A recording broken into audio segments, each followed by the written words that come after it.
Não? Não, tá tranquilo.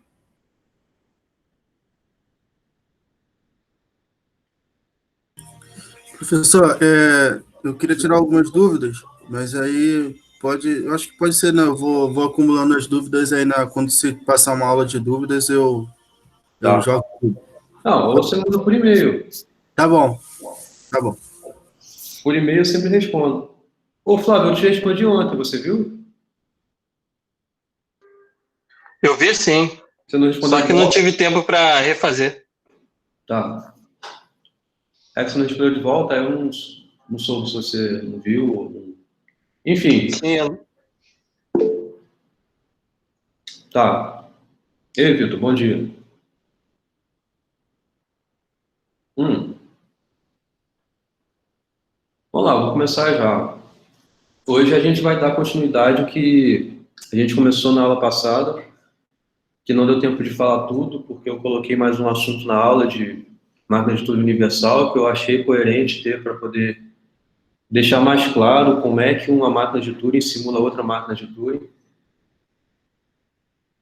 E aí hoje a gente dá fechamento, na verdade, nesse assunto de máquina de Turing, provando que existem linguagens que não são recursivamente enumeráveis e também existem linguagens que não são decidíveis. São recursivamente enumeráveis, mas não são decidíveis. Que aí são esses dois tópicos que a gente vai ver aqui hoje. O que a gente viu na aula passada sobre a não enumeração dos reais, ela se aplica da mesma forma aqui. Então, eu sei que a última aula foi só anteontem, né? Então, talvez não tenha dado tempo para vocês estudarem bem o assunto que a gente viu lá, mas o que a gente viu, né, foi basicamente, primeiro eu defini para vocês aqui essa linguagem, que acabou que a gente não trabalhou muito em cima dela ainda, isso vai ser feito hoje, mas é uma linguagem que ela recebe como entrada, né, a codificação de uma máquina como entrada, e você quer saber se essa máquina M aceita essa entrada W, né? Então, esse é o tipo de linguagem que tem palavras dentro dela, né? Então, e aí, para trabalhar sobre isso daqui, a gente definiu os conjuntos enumeráveis e não enumeráveis, né? Quer dizer, eu não defini para vocês, né? Isso é uma definição um pouco mais anterior a isso, mas às vezes é normal vocês não saberem o que são essas coisas, então eu apresentei para vocês a definição de enumeração, não enumeração de conjuntos, né? Só para relembrar, então, não sei se tem aqui, não tem, a gente diz que o conjunto é numerável quando a gente sabe contar, né? Quando a gente sabe quantos elementos tem. Quando a cardinalidade dele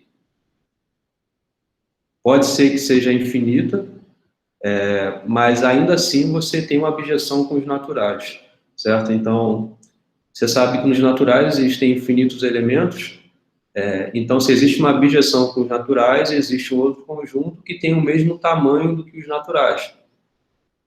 Mesmo sendo infinito, tem o mesmo tamanho de infinitude, né? Mais ou menos assim. Mas existem conjuntos infinitos que são maiores do que esses infinitos naturais, né? E aí são os não enumeráveis. Tá? Então, a aula passada foi basicamente dedicada a isso. E aí, dado isso daqui, a gente conseguiu mostrar que os racionais não negativos são enumeráveis. Então, se vocês lembrarem, talvez tiverem uma memória visual um pouco melhor, foi uma tabelinha que eu fiz lá para vocês e eu fiquei andando nela assim, né?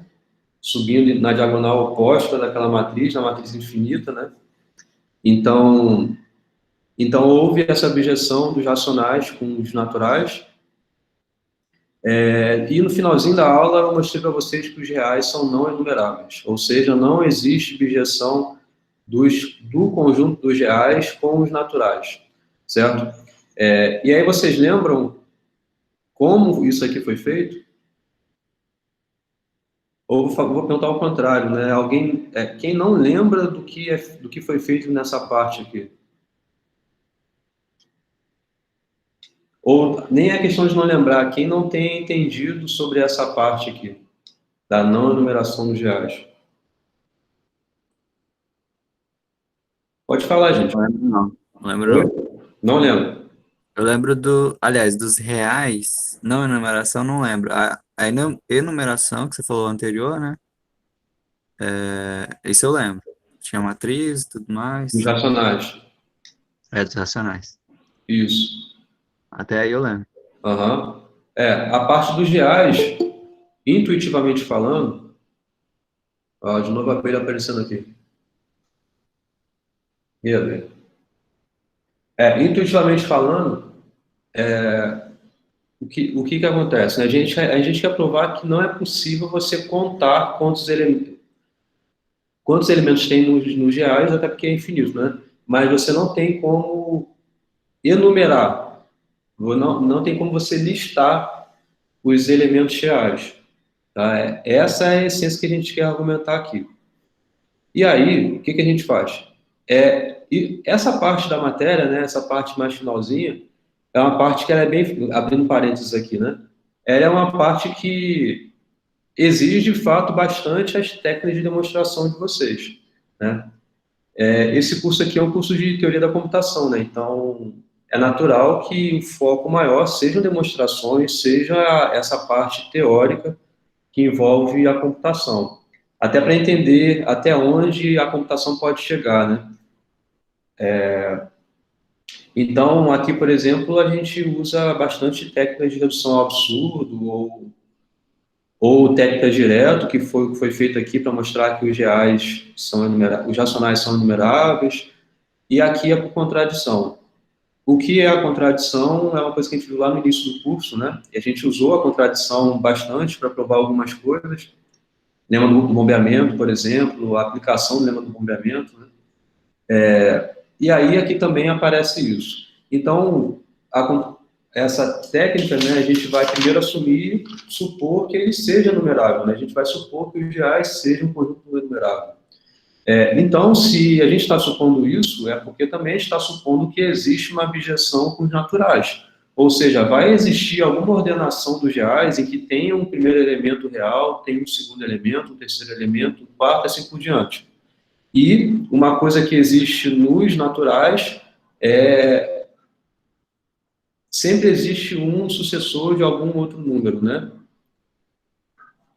Natural.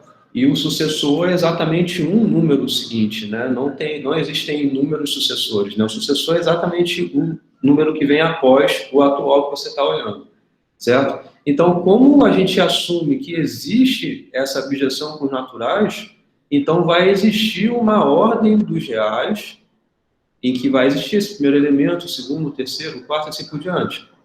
Baseado nessa hipótese, então a gente vai assumir também, então são várias hipóteses aqui, né? Se tem tal coisa, então tem tal coisa. Se essa coisa aqui tem, então tem tal coisa, assim por diante. Até chegar num buraco aí que dá ruim, certo? Então, isso aqui, é claro, estou sendo bem intuitivo, né? Bem alto nível mesmo.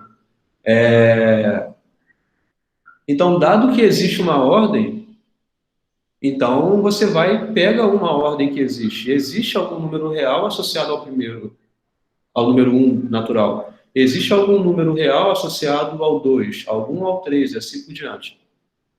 E aí foi onde eu botei uma tabelinha de exemplo, que eu botei um N, uma coluna N e uma coluna F de N. E aí eu assumi, ó, vamos pensar se fosse essa ordenação aqui, tá? A gente particularizou nesse momento. Nesse momento a gente tornou uma coisa bem, bem pontual, particular. Mas esse argumento, ele se aplica geral o suficiente para que não haja essa enumeração dos reais. Por quê? Porque baseado nessa particularização, você conseguiu exibir um X, um número real, que não aparecesse naquela coluna, naquela tabela ali de jeito nenhum. Tá? Então, o X que a gente exibiu foi para satisfazer a propriedade de que ele, não, com certeza, não vai estar naquela tabela. Que aí foi isso que eu fiz. Olhou na primeira posição depois da vírgula e tomou alguém diferente do que está associado ao número 1, naquela coluna lá que eu montei. Fez a mesma coisa com 2, a mesma coisa com 3, a mesma coisa com 4, assim por diante. Isso garante que na posição N qualquer que você estiver olhando aquele X ali, o elemento não vai estar na posição N. E isso para todos os N's. Então, o X não está ali dentro. Esse é o argumento, bem direto. Tá? Isso é geral o suficiente, porque se você fala assim, mas você particularizou para essa tabela, né? Tá, eu te peço, me dá uma outra tabela. Qualquer outra tabela que você me der, eu vou ser capaz de exibir um X que ele não vai aparecer naquela tabela. Então, todos os naturais naquela tabela têm ocupações, né? Têm correspondência com algum real. Em compensação, sou sempre capaz de exibir algum X que não esteja naquela atribuição, naquela tabela. Então, isso daqui é o argumento de que os reais é um conjunto maior do que o conjunto dos naturais. E não, então não existe essa numeração, porque não existe a abjeção com os naturais. Baseado nessa ideia, então isso foi a aula passada, foi o que a gente viu anteontem.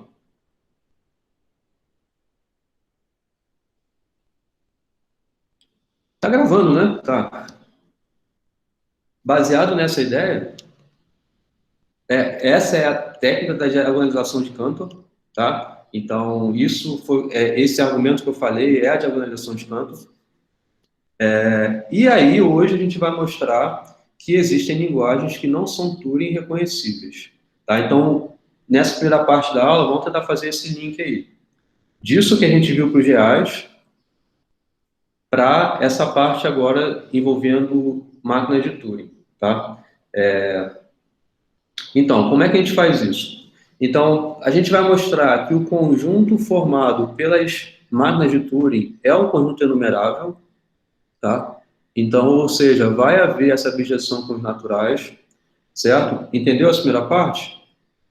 Eu vou perguntar diferente. Alguém comentou isso? Eu li o comentário. Alguém não entendeu essa parte? Algum de vocês comentou sobre isso lá no formulário. Só para deixar... Ó o que eu tenho agora. Eu tenho uma mesa digitalizadora. Eu só não consigo ligar no meu computador. Maneiro. Eu só não consigo ligar ainda não, porque o meu computador ele é USB-C, ele não tem USB. E esse negócio aqui é USB, meu adaptador tá com uma amiga minha, eu tenho que pegar esse negócio ainda, só período que vem. Mas eu já tenho. Então, alguém não entendeu isso aqui que eu falei agora? Não entendi muito bem, não. O que você não entendeu? Isso, essa recapitulação da aula passada ou esse início da coisa que eu estou falando por agora? Aquela dos reais ali ainda ficou meio obscuro, mas eu entendi. Você vai achar um X que não tá lá, beleza. Até pelos... Acho que se pensar nos irracionais, não tem uma lógica, né, para ele. Então, sempre vai ter um X ali que, sei lá, não vai conseguir... Os reais é a união dos racionais com os irracionais. Sim, Nos racionais existe essa abjeção. Então, exato. esse X aí vai estar eventualmente associado a algum irracional mesmo. É a Então, união, né? É a união. Então, sim, você vai ter nessa tabela, que você assumiu que existe abjeção, elementos reais. Então, pode ser que apareça, alguém te dê, para você dar um X que não está ali, pode ser que alguém te dê um elemento que seja simplesmente um racional, não é um irracional. Enfim, é um real. Então, alguma coisa vai estar naquela tabela, tem que ser real. E aí você sempre é capaz de exibir um X que não está ali. Essa é a essência, tá? Então, o detalhe, a lucidez e tal, é só pensar um pouquinho nisso que eu estou dizendo, do elemento da coluna I é diferente do elemento que está nesse seu X na posição I, após a vírgula, né? Essa é a grande essência. Bom, o ponto é, isso que a gente já está relacionando natural com real é a mesma coisa, bem entre aspas, é a mesma coisa que a gente vai fazer aqui agora. Então, primeiro, a gente vai mostrar que o conjunto, né, que tem as máquinas de Turing é enumerável. Repara que aqui eu estou mencionando máquinas de Turing em conjuntos, né? Vocês lembram que máquinas de Turing pode ser codificado, né? Então, você pode apresentar uma máquina de Turing por uma string, certo? Então, o que a gente vai mostrar aqui numa primeira parte, ou em alguma parte, né, que é o que está dizendo aqui, desculpa aí, é mostrar que esse conjunto que está associado a cada elemento desse conjunto ser uma máquina de Turing é um conjunto enumerável, tá? E o grande final aqui, que a gente vai mostrar nessa parte, é que o conjunto de todas as linguagens é um conjunto não enumerável. Então, é essa relação que vai ter, natural com real, vai aparecer aqui nessa parte quando eu estiver falando de máquinas de Turing e linguagens, respectivamente. Entenderam? Sim. O que isso aqui vai implicar? Vai implicar que o conjunto das linguagens e que tenha máquinas de Turing que aceitem é um conjunto menor do que o conjunto de todas as linguagens. Então, vai ter necessariamente alguma linguagem aqui fora que não vai haver máquina de Turing que aceite. A ideia é essa, tá? Então, a gente vai chegar a essa conclusão que a conta não vai fechar. Porque, ó, a gente quer mostrar, então, que nem toda máquina de Turing, quer dizer, que nem toda linguagem é Turing reconhecível. Certo? Então, a gente vai ter, primeiro, a gente vai mostrar que sigma estrela é enumerável. Lembra o que é sigma estrela? Sim. Quando você tem um alfabeto sigma, né, um elemento de sigma estrela é uma palavra que pode ser escrita nesse alfabeto. Basicamente é isso. Qualquer palavra que pode ser escrita nesse alfabeto está em sigma estrela, tá? Então, você pode pensar como sendo o conjunto de todas as palavras nesse alfabeto. E é infinito, né? Então, a gente vai mostrar que isso aqui é enumerável. A gente vai ver que o conjunto de todas as linguagens é não enumeráveis. Isso aqui é o que eu acabei de falar ali, né? Enquanto que o conjunto das máquinas de Turing é enumerável. Bom, vocês não acham isso aqui estranho? Tem alguma estranheza aqui para vocês? Uma linguagem é um subconjunto de sigma estrela, né? Concordam com isso? Isso é uma definição que a gente viu na primeira aula. Eu lembro até claramente, foi quando o Célio entrou aqui na sala para falar com vocês. Ele saiu, logo depois que ele saiu, eu lembro que eu defini logo para vocês o que é uma linguagem. Isso foi na primeira aula. Quer dizer, primeira aula de conteúdo, né? Primeira aula foi apresentar, né, o curso e tal. A emenda.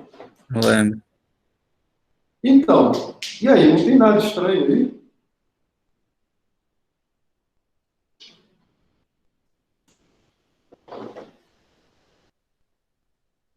Ali você está falando de um alfabeto definido, né? Então faz sentido ser enumerável. Mas se o alfabeto for infinito, Não, mas aqui então também. Mas aqui também é sobre o sigma, que é um alfabeto infinito. Ele é uma linguagem. Então, você tem todas as palavras, né? Em sigma certo. estrela. Aí, dentro de sigma estrela, você tem vários subconjuntos. Você tem esse subconjunto aqui que comporta algumas palavras. Você tem esse subconjunto aqui que comporta outras palavras. Você tem um outro subconjunto que comporta outras palavras. E aí, o que eu estou falando aqui é que, assim, você olha só para sigma estrela, esquece desses subconjuntos aí. Os elementos que estão aqui, você sabe contar. Você sabe enumerar. Beleza. Mas todas essas linguagens, todos esses subconjuntos que existem aí, ele é não enumerável. Então, É ver que algo ali dentro você tá trabalhando com coisas dentro de um conjunto que é enumerável. E aí você está criando coisas que não é enumerável. Isso não é estranho? Não. Não? Eu tô querendo dizer o seguinte, porque se você tem um sigma, né? Você tem um alfabeto finito, certo? Então, o sigma estrela é uma infinidade de combinações desse alfabeto. Mas se você tem várias linguagens e vários alfabetos, esses Não, alfabetos o alfabeto é o mesmo. O alfabeto é o mesmo. O alfabeto é o é o mesmo. mesmo? É. Ah, então agora não faz sentido. A Luiz também falou que acha muito estranho, né? Mas se você Tá, pensar o alfabeto, por exemplo, como sendo os números, sei lá, de 0 a 9, você tem uma infinidade de números, entendeu? Eu mas não em acho. sigma estrela você tem uma infinidade de números já. E isso é inumerável, Ah, faz sentido. certo? Entenderam essa contra-intuição que eu estou passando? Entendi, eu acho que entendi. Porque eu queria passar que de fato isso aqui é algo contra-intuitivo. E de fato é. Isso tem relação. O Professor? João falou alguma coisa. Pera aí, rapidinho, deixa eu ver o que o João falou aqui no chat. Isso tem relação com a nova dimensionalidade que é acrescentada ao conjunto sigma estrela ao tomar seu conjunto das partes, conjunto das linguagens que podem ser escritas como alfabeto sigma. Perfeito. Isso que a gente está olhando de linguagens, todas as linguagens de sigma estrela estão, na verdade, o conjunto das partes de sigma estrela, certo? Você quer falar alguma coisa, Bruno? Fala aí. Não, eu achei um pouco estranho pelo fato de que os reais, de certa forma, você não pode associar um sigma estrela de um alfabeto numérico. Exato. Não a demonstração não vai se aplicar aí. É análogo. É um análogo que nas naturais tem com os reais é o que o sigma estrela vai ter com o conjunto das partes sigma estrela, tá? A gente está falando aqui de linguagem, né? A gente não está falando de números que vão até infinito, né? Enfim. Mas, também tem um pouquinho dessa estranheza aí, tá? Bom, fato é que isso daqui, apesar de ser meio contra-intuitivo, isso é uma coisa verdadeira. Existe, isso aqui, né? O que eu estou querendo dizer é o seguinte, sigma estrela é inumerável, o conjunto das partes de todas as linguagens é não enumerável. O conjunto de todas as linguagens é não enumerável, né? Ou seja, o conjunto das partes. Então, na verdade, isso daqui, esse resultado, né, que diz que isso aqui é um exemplo desse resultado, é o resultado que a gente conhece de análise matemática também. Então, assim como a não enumeração dos reais é um resultado que vem de análise, isso aqui também. Isso aqui, o que que diz? Ó, se x é um conjunto infinito, então seu conjunto das partes é não enumerável. Tá? Então, isso daqui é um exemplo que, na verdade, acontece, e esse resultado aqui dá essa base para a gente poder simplesmente dizer isso. Tá? De análise, a gente sabe, então, se você tem x, não é um conjunto infinito, mesmo que ele seja numerável, o seu conjunto das partes é um conjunto não enumerável. Hoje eu vou mostrar isso aqui para vocês de modo específico para essa nossa abordagem aqui de linguagens. Mas isso aqui é possível ser provado para qualquer conjunto infinito que você tome. O seu conjunto das partes é não enumerável. Certo? Entenderam? Bom, fala. Sim, acho que entendi. Beleza. Eu ainda não provei nada para vocês aqui, né? Eu só estou tentando passar a intuição. De novo, a demonstração é uma coisa muito importante, porque é a base da computação, né? Entender bem essas demonstrações faz parte, inclusive, vocês entenderem bem os exemplos, né? Saberem fazer os exemplos, na verdade, é a aplicação das demonstrações, muitas das vezes, né? E aqui a gente vai ver que a conta não vai fechar, porque uma máquina de Turing, ela reconhece uma única linguagem. Então, você tem que essas linguagens não existem linguagens que não são Turing reconhecíveis, tá? Então, isso daqui é uma coisa que a gente vai ver. Bom, isso aqui é o resultado, né? Existem linguagens que não são Turing reconhecíveis. Então, para mostrar que o conjunto das máquinas de Turing é enumerável, lembra que eu falei isso aqui atrás? Onde é que eu falei? Aqui, o conjunto das MPs é enumerável, tá? Então, para mostrar que o conjunto das MPs é enumerável, o que a gente faz? Bom, como eu falei, né, cada máquina de Turing tem uma codificação, certo? Então, você toma essa codificação das máquinas de Turing aí. O conjunto sigma estrela é enumerável. Como é que vocês mostram isso? Vocês sabem fazer essa abjeção de sigma estrela com os naturais?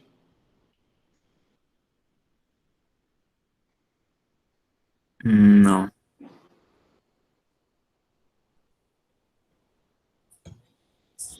Então, é o seguinte, o que a gente pode notar aqui, ó? A gente vai tentar listar esses elementos de sigma estrela. Vai ter um exemplo mais na frente, mas a intuição é essa. A gente sabe listar os elementos de sigma estrela olhando pelo tamanho que as palavras de sigma estrela você queira. Então, primeiro você lista todas as palavras de sigma estrela que possuem um número fixo de elementos, né? Então, primeiro você lista todos os elementos de sigma estrela com 0 elementos. Depois você lista todos os elementos de sigma estrela com 1 elemento. Todos os elementos de sigma estrela com 2 elementos. Então, e assim por diante. Para cada i que você toma para listar as palavras de sigma estrela com tamanho i, existe um número determinado, né? É um número fixo aí de elementos que você vai ter de tamanho i. Então, para cada pedacinho, você enumera e põe isso em ordem. Então, o que a gente nota, né? O número de cadeias de tamanho i em sigma estrela é finito. Então, a gente pode fazer uma lista com as cadeias de tamanho 0, cadeia de tamanho 1, cadeia de tamanho 2, 3, assim por diante. Então, pronto, isso é uma objeção com os naturais, porque cada pedacinho de tamanho i te determina uma quantidade finita. Então, essa quantidade finita, você usa os seus naturais para criar essa correspondência. Entendeu? Entendi. Esse tamanho fixo aí é o tamanho do alfabeto, então. Não, do alfabeto não. É o tamanho da palavra que tem nesse alfabeto. Tá, mas aí... Então, esse alfabeto é 0, 1, por exemplo. O que é sigma estrela? São todas as palavras que usam 0 e 1 para você compor. Você tem palavras de 0 e 1 com tamanho 0, que é o epsilon, né? Você tem palavras de tamanho com 0 e 1 com um único elemento, que é ou 0 ou 1. Aqui na frente tem um exemplo. Aqui. Isso seria... Não é isso não. Isso sim. Isso seria uma enumeração de sigma estrela. Pensando que seja... esquece essa frase aqui, que ainda não está se referenciando a ela, tá? Só olha para cá, para essa listagem. Então, aqui você listou todos os elementos de tamanho 0. Aqui você listou todos os elementos de tamanho 1. Aqui você listou todos os elementos de tamanho 2, todos de tamanho 3, e assim por diante. Então, esse número aqui que é fixo, o que está dizendo lá? O número de palavras com i elementos é finito. Então, você vai e corresponde isso daqui com os seus naturais. Claro que, levando em consideração o que você já preencheu, dali para frente, dos naturais, você faz a correspondência. Então, isso aqui se corresponde ao número 1, natural, ao 2, ao 3, ao 4, ao 5, ao 6, assim por diante. Então, essa daqui é a sua enumeração. É a sua objeção com os naturais. Entendeu? Entendi. Então, isso daqui mostra que sigma estrela é enumerável. Tá? Dentre todas as cadeias que você tem de sigma estrela, dentre todas as palavras que você tem de sigma estrela, algumas são codificações de máquinas de Turing, porque as máquinas de Turing você consegue codificar isso daqui numa string. Beleza? Essa representação aqui, que está, esses brackets aqui, é uma codificação da máquina de Turing. Então, o que está aqui é alguma representação da máquina de Turing por string. Então, dentro de sigma estrela, você vai ter elementos lá que são palavras, né? Todo elemento de sigma estrela é uma palavra, mas você vai ter uma palavra que vai ser uma codificação de uma máquina de Turing. E toda máquina de Turing vai aparecer ali dentro. Se vocês relembrarem da aula passada, né, que a gente viu máquina de Turing universal, a gente viu uma forma de codificar uma máquina de Turing. Lembram que era colocando os estados, a gente usava 0 e 1 para aquilo, o cabeçote também, né, a gente usava um símbolo para aquilo. Sim, Aí você sim. pode perguntar, mas lá você usou um prefixo, né? Você usou sigma para te dar algum prefixo. Lembra? Você usou esse símbolo. Você não usou 0 e 1, por exemplo, se você estiver no alfabeto 0 e 1. Como é que você vai representar isso aí numa máquina de usando somente 0 e 1? É possível? Entenderam a minha pergunta? Eu estou aqui abrindo vários parênteses, né? Até para relembrar um pouco do que a gente já viu. Eu entendi, eu diria que é possível, mas eu não saberia explicar por que exatamente, né? Eu teria que ter uma codificação para... só codificar, recodificar, né? Já que cada símbolo lá Exatamente. Então, é só você corresponde. associar alguma coisa que te codifique o sigma, ou alguma coisa que te codifique o que aparece também, ou o hashtag, certo? Então, é possível. E uma coisa também que eu chamo a atenção, que eu mencionei rapidinho na aula passada, o que eu apresentei para vocês foi uma das formas que tem de se construir uma máquina de Turing universal. É claro que não é a única, tá? Enfim, mas vocês entenderam isso que eu falei aqui? Então, dentro de sigma estrela é um conjunto que é enumerável, tá? Então, existe ali uma palavra de sigma estrela que te codifica a máquina de Turing. E mais, toda máquina de Turing está aí dentro de sigma estrela. Mas, que é o que está escrito aqui, nem todas as palavras de sigma estrela te codificam a máquina de Turing, certo? Mas algumas sim. Então, a gente tem que as máquinas de Turing são inumerável. Beleza? Então, isso daqui argumenta essa parte de que o conjunto das máquinas de Turing é um conjunto enumerável. Tá? Aqui a gente fez duas coisas. Primeiro, a gente mostrou que sigma estrela é enumerável e a gente mostrou que o conjunto das máquinas de Turing é enumerável. Tá? O que falta mostrar, então, é que, máquina de Turing é enumerável. Falta mostrar que linguagens, todas essas linguagens que existem aí no alfabeto, é não enumerável. Então, para isso, o que a gente faz aqui? A gente lista, essa sequência binária infinita o conjunto B, na verdade, B é esse conjunto de todas as sequências binárias infinitas, tá? Aqui a gente se restringe ao alfabeto 0 e 1, tá? Então, se restringindo ao alfabeto 0 e 1, pensa que você pega todas as sequências binárias de tamanho infinito. Essa sua sequência é B.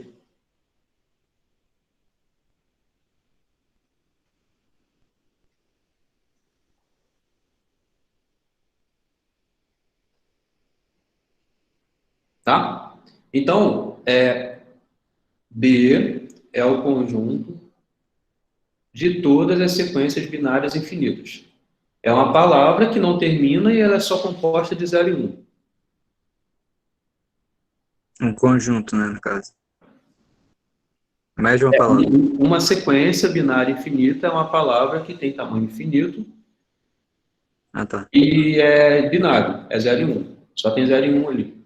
Tá? Então, Beleza. esse conjunto é não enumerável. Professor, A prova disso é muito similar ao que a gente fez para provar os reais. Então, aqui aparece a diagonalização de Cantor associada a isso daqui. Então, o que seria? A ideia bem geral aqui. Você lista todas as sequências binárias infinitas. Tá? Suponha que exista uma objeção com os naturais. Então, vai existir um número 1 associado a uma sequência binária infinita. vai existir o número 2 associado a uma sequência binária infinita. O número 3 é uma sequência binária infinita, e assim por diante. O que você vai fazer agora é exibir uma outra sequência binária infinita, assim como eu exibi o x lá nos reais. Então, vai ser aquele em que, na posição i, o elemento que está na linha i, naquela coluna, vai ser diferente do elemento que você colocar na posição i. Então, se lá apareceu 0 na sua coluna, na i, então, na posição i, nessa palavra, você vai pôr um elemento 1, e não o 0, na linha i, coluna i. Tá? Então, isso daqui é muito similar ao que a gente argumentou para dizer que os reais é não enumerável. Esse conjunto das sequências binárias infinitas também vai ser não enumerável. Bom, e aí a gente vai fazer uma correspondência disso com as linguagens. Então, todas as linguagens vão poder ser correspondidas a uma sequência binária infinita. Então, uma linguagem vai estar associada a exatamente uma sequência binária infinita. Como a sequência binária infinita é não enumerável, então o conjunto de todas as linguagens também vai ser não enumerável. Então, a correspondência é essa. E como isso daqui é não enumerável, e a gente acabou de ver que máquina de Turing é enumerável, então a gente tem que esse conjunto aqui é maior. A essência é essa. Tá? Então, no exemplo, isso aqui vai ficar bem claro.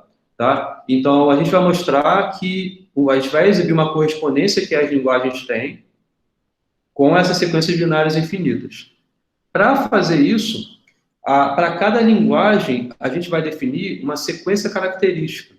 Tá? Então, essas sequências binárias infinitas, na verdade, vão te associar a uma sequência característica de uma linguagem.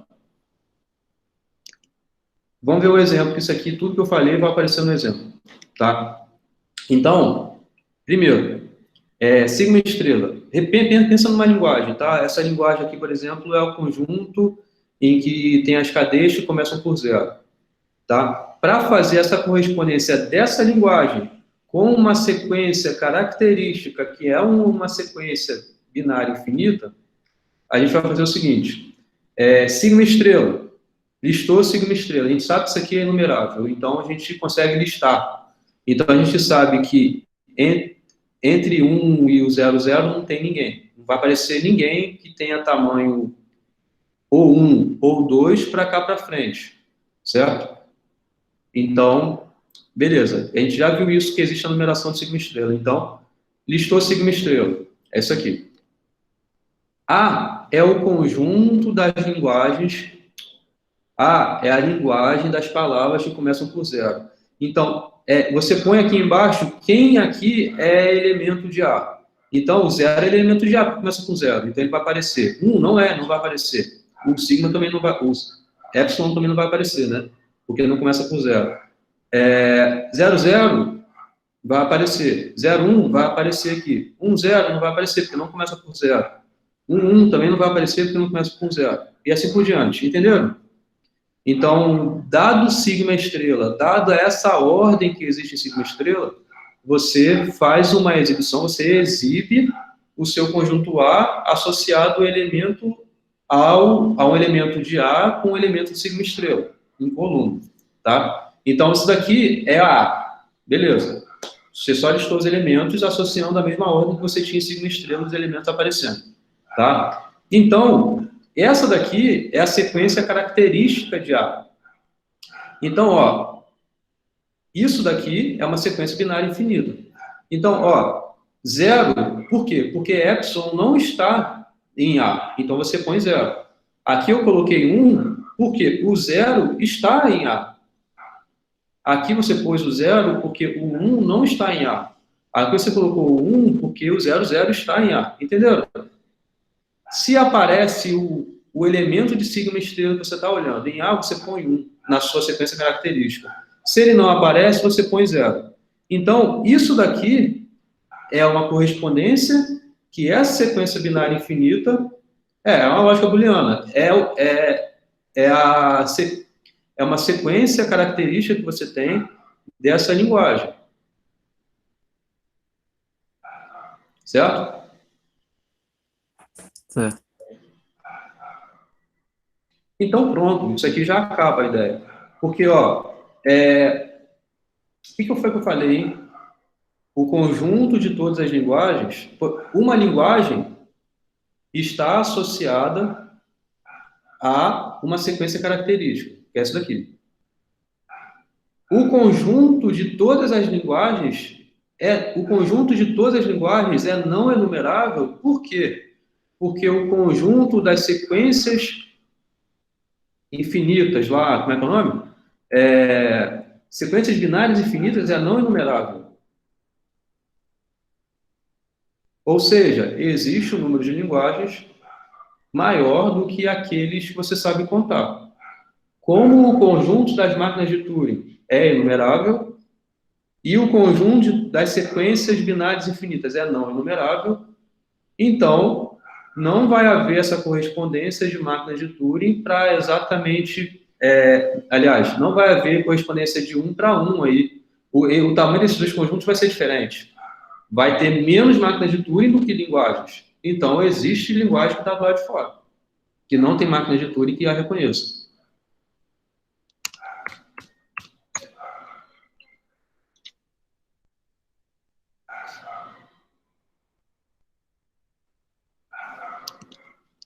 Isso daqui acaba essa parte.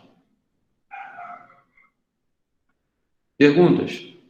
Bota o nome de vocês aí, por favor, porque agora a gente vai começar outro assunto. Acho que o Bruno ia perguntar alguma coisa, né? Então, o ponto aqui existe uma codificação das linguagens, tá? Cada linguagem vai estar associada a uma codificação, que é esse negócio aqui, tá? O conjunto de todas essas codificações é não enumerável. Isso daqui a gente prova sendo análogo ao que a gente fez na aula passada, quando a gente provou que os reais é não enumerável. Professora, a minha questão é a seguinte: o próprio sigma estrela não tem, ele em si, os elementos de cadeia infinita também?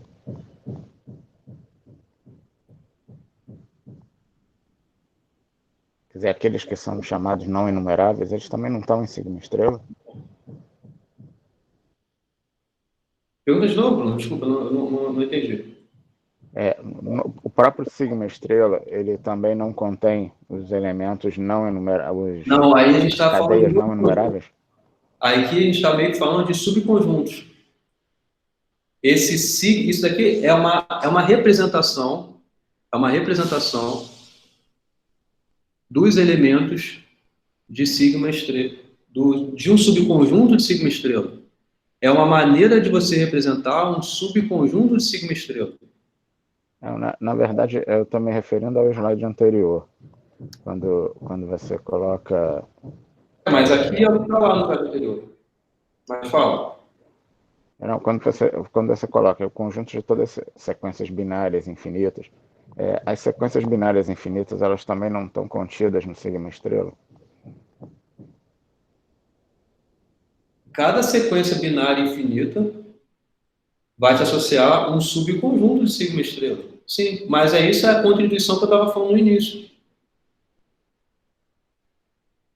É um marcador essa sequência binária infinita. É como se fosse o nome de um subconjunto de sigma estrela. O nome de um conjunto é essa sequência aí, 0, 1, 0, 1, 0, 0, 0, 0, 1. Tá? Então, é isso aqui. É uma representação que você tem de um subconjunto. Então, uma sequência aqui vai te associar a um subconjunto de sigma estrela.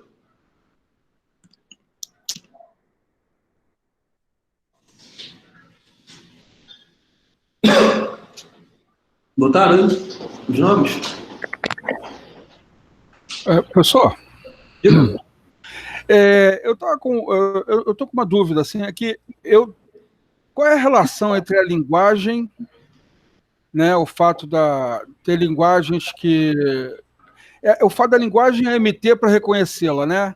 Essa ligação da linguagem com a MT, porque onde é que está, assim, eu não estou vendo a ligação da linguagem, entendeu? Com a MT. Ué, justamente porque não tem. O conjunto. Então, eu não sei se eu entendi a sua pergunta. Não, a sua pergunta tem a ver com isso aí que eu falei aqui atrás, ó. Aqui.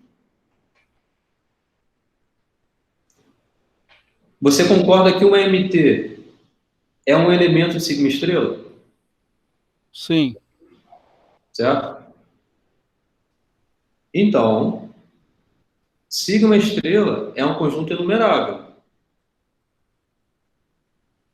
sim, Então, um subconjunto de sigma estrela aí é o conjunto das máquinas de Turing. sim, É um subconjunto, não é o conjunto das partes que tem todos os subconjuntos. sim, Então, esse conjunto é enumerável. Todos os elementos de todas as máquinas de Turing estão em sigma estrela. sim. Tem a ver com isso? Era essa a sua pergunta? Não, assim, isso tudo bem, mas assim, é que, por exemplo, você vai ter uma linguagem e a ideia é que a linguagem, a máquina de Turing vai A reconhecer a máquina de Turing linguagem. ela vai aceitar uma linguagem. Isso, vai aceitar uma linguagem. Então, o fato de, de ter linguagens que não têm máquina de Turing associada, então significa que elas não são. Tá, Isso. tá. Então, significa que elas não estão naquele conjunto que tem as máquinas de Turing que reconheçam. Ou seja, naquela hierarquia de Chomsky lá, existem linguagens que estão lá de fora. Ah, claro. É que na verdade, eu percebi, eu tinha esquecido que para cada linguagem tem uma máquina de Turing associada, tem uma, né? É isso, né? Tem uma objeção entre a linguagem e a máquina de Turing que aceita ela, né? Aham. Então, e ela é um para um, né? A máquina de Turing aceita uma linguagem, né? Então, como tá? Entendi. É isso, né? Por aí, né? Perfeito. Isso. Tá? Então, legal. Isso foi a primeira parte dessa aula de hoje. O que vocês Professor, acharam? Tá coerente? Eu concordo professor, que seja algo não imediato. Que são coisas que, inclusive, envolvem cursos de análise, e a análise se vê no final do curso de matemática. Mas são coisas importantes para entenderem a hierarquia de Chomsky aí dentro dessas linguagens de máquinas de Turing. Fala. não é um para um, né? Porque pode ter mais de uma máquina de Turing que reconhece a mesma linguagem, não tem? Ou, aliás, não é? Máquinas de Turing diferentes que reconhecem a mesma linguagem. Mas o ponto é o contrário, né? É que para cada linguagem vai ter uma máquina de Turing que a reconheça. Entendi. Tá? Bom, vamos lá. O que eu quero fazer aqui agora com vocês? Bom, o diagrama é aquele que a gente viu, né? Existem, então, linguagens que estão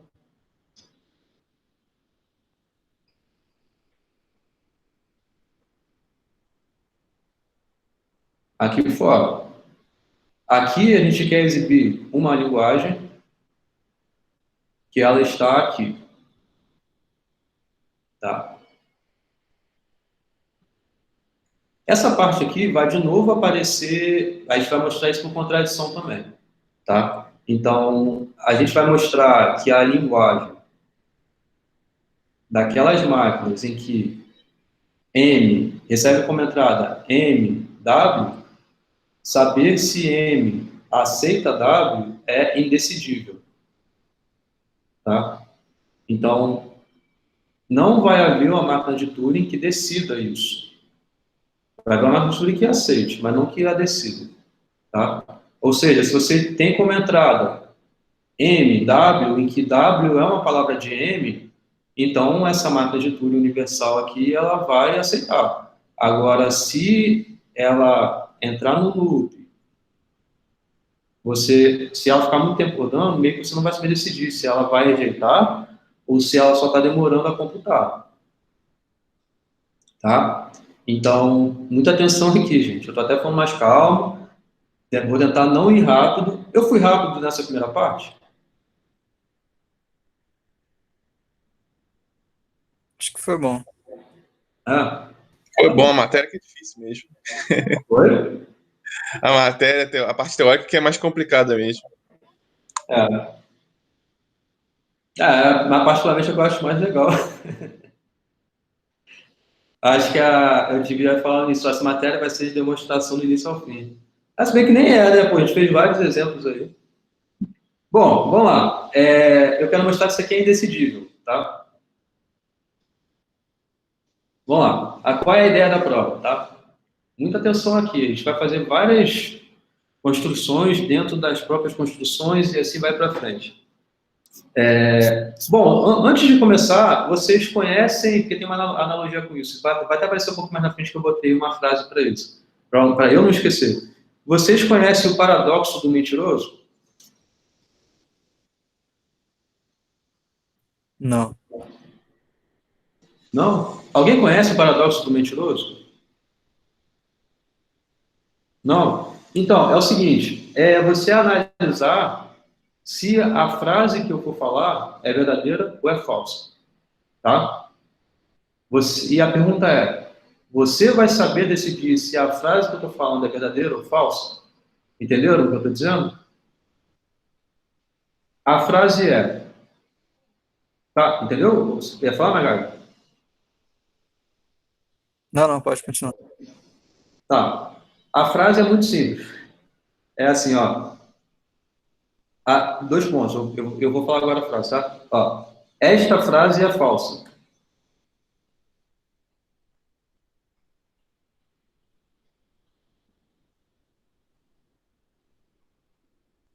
Entenderam a minha frase?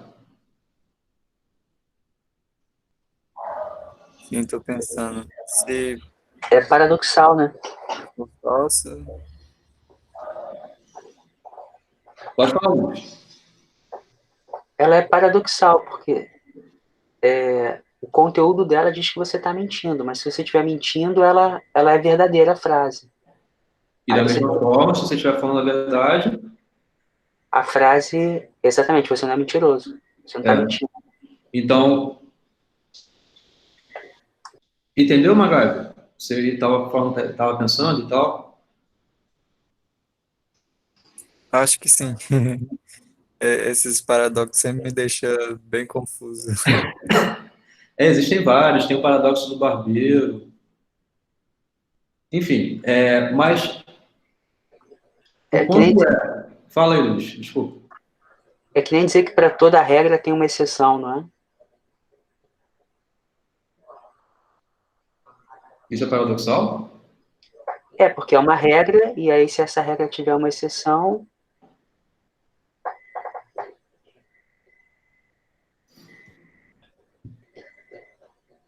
Enfim, sei lá, talvez seja. Nunca tinha pensado nisso, não. Mas, ó, tá, qual é o ponto aqui? Essa frase que eu mencionei, ela tem algo que te faz dizer uma coisa. Se você dizer uma coisa, ela vai te dizer o contrário, e vice-versa. Sempre assim. Aqui, a relação não é tão direta assim, não.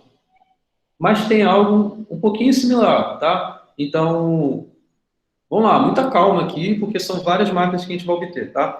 Mas o ponto fica com isso aí gravado, porque talvez você lembre algum momento sobre isso. Tem uma certa analogia. Bom, vamos provar que isso aqui é indecidível, tá? Então, é por contradição a demonstração. Ok? Então, de novo, isso aqui é retornando o que eu falei lá no início do curso. Vocês têm que pensar, quando vai demonstrar alguma coisa, qual é a técnica que você vai usar. Para não sair meio que chutando para tudo qualquer lado e ver que se organiza e conclui no final. Mas, então não pode ser assim, não. Tem que pensar exatamente onde você está partindo, o que você quer chegar, onde vai ser a contradição que você vai querer encontrar, se de fato vai ser por contradição a sua demonstração. Tá? Então, a gente vai provar isso aqui por contradição. Então, a gente vai supor que isso aqui seja decidível, né? Que essa linguagem aí seja decidível. Certo? Se é decidível, vai haver uma máquina que a decida. Né? Porque decidível significa isso, né? Ou seja, ela sabe dizer sim ou não. Para qualquer entrada que você tenha, ela vai parar, ou aceitando ou rejeitando. Então, é isso que a gente vai assumir aqui. E aí a gente vai evoluir, fazendo algumas coisas, e vai chegar numa contradição aí no final das contas. Tá? Ou seja, porque não existe a tal máquina que vai decidir. Então, vamos dizer que esse decisor seja H, para essa linguagem aqui. Então, pega uma codificação de M e W, certo? Esse decisor vai ser H. Então, você vai rodar em H essa máquina de Turing aqui. Esse H é meio que uma máquina de Turing universal, tá? Então, você vai ter como entrada essa codificação da máquina M, que é a máquina inicial, que você está vendo se ela vai ser aceita ou rejeitada em H, cuja entrada seja W, é uma palavra qualquer, você vai querer testar em M, beleza? Você vai pôr em H essa máquina um pouco mais forte do que M, tá? Em H vai ser uma máquina que ela vai aceitar, se somente se M aceitar. Isso quer dizer que H vai rejeitar, se somente se M fizer o que com W? Aceitar também. Não, rejeitar que eu falei. H vai rejeitar, se tá. somente se M... Oi? Se ele Não parar, né? não parar. Não parar, você não sabe se M vai aceitar ou não. Certo? Então, ou seja, é isso aqui. Não aceitar não significa rejeitar necessariamente, né? Se ela não parar. Certo? Então, H vai receber de entrada a codificação de M com essa entrada W, e a saída, sempre vai ter saída, H vai ser o decisor. M é um aceitador, né? Aceitador existe? Eu devo ter falado isso algumas outras vezes, né? Existe essa palavra, aceitador? Reconhecedor, é um reconhecedor, né? Tá. Você vai rodar em H, M, com W. H sempre vai ter saída, você está dizendo que existe esse decisor. H é o decisor. Então, H vai aceitar ou vai rejeitar, certo? Então, H vai aceitar se M aceita, H vai rejeitar se M não aceita W. Ok? Então, a gente já sabe como é W, ou como é o H. Aí, esse é o primeiro passo. O segundo passo é construir uma outra máquina de Turing, D, que utiliza H como subrotina, tá? Então, D vai ser uma outra máquina de Turing, também um decisor, tá? Que vai ter uma propriedade especial em relação a H. Então, H vai retornar alguma coisa. D, tendo H como entrada, vai retornar outra coisa. Entendeu? Assim, a essência? Pegou M, rodou H. Pegou H, rodou D. Tá? É uma máquina de Turing dentro de uma outra máquina de Turing, que está dentro de uma outra máquina de Turing. M, H e D. Certo? Legal? Só estou indo bem devagar aqui, ó. Oi? Uma composição.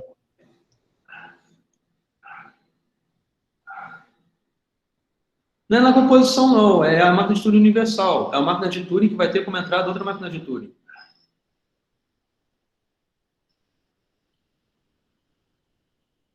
Beleza, beleza. Tá? Não é aquela composição para criar uma máquina de Turing, não. É rodar, que eu digo, é pegar um código que você tem numa linguagem e rodar nessa linguagem. É um pouco a ver com isso. Tá? D chama H para determinar o que M faz quando a entrada W é uma palavra e essa palavra é a codificação da própria máquina M. Então, a gente vai usar D. Repara que aqui eu estou colocando M e W como uma máquina M qualquer e W uma palavra qualquer, certo? Mas aqui a gente vai rodar o D dado H aplicado M, cuja entrada seja não um W qualquer, mas é um W que seja a codificação do próprio M. Entende? É aqui que eu estava dizendo que é uma embolação de coisas dentro de coisas, dentro de coisas, dentro de coisas. Tá? Para a gente chegar bem direitinho à contradição que vai aparecer. Beleza? Isso aqui que a gente vai querer fazer. Então, D vai chamar, ou seja, dentro de D, esquece esse texto aqui por enquanto, mas dentro de D, a gente vai rodar esse H, cuja entrada em H seja M e W seja... acabou que o texto aqui não tinha nada muito além para falar. Mas então, a gente vai chamar a D, a gente vai rodar H, que está rodando M, a máquina M, com a entrada sendo a codificação de M. Tá? Então, W é uma palavra qualquer, né, em modo geral, mas aqui a gente está tornando o W uma entrada particular. Essa entrada em que seja a codificação do próprio M.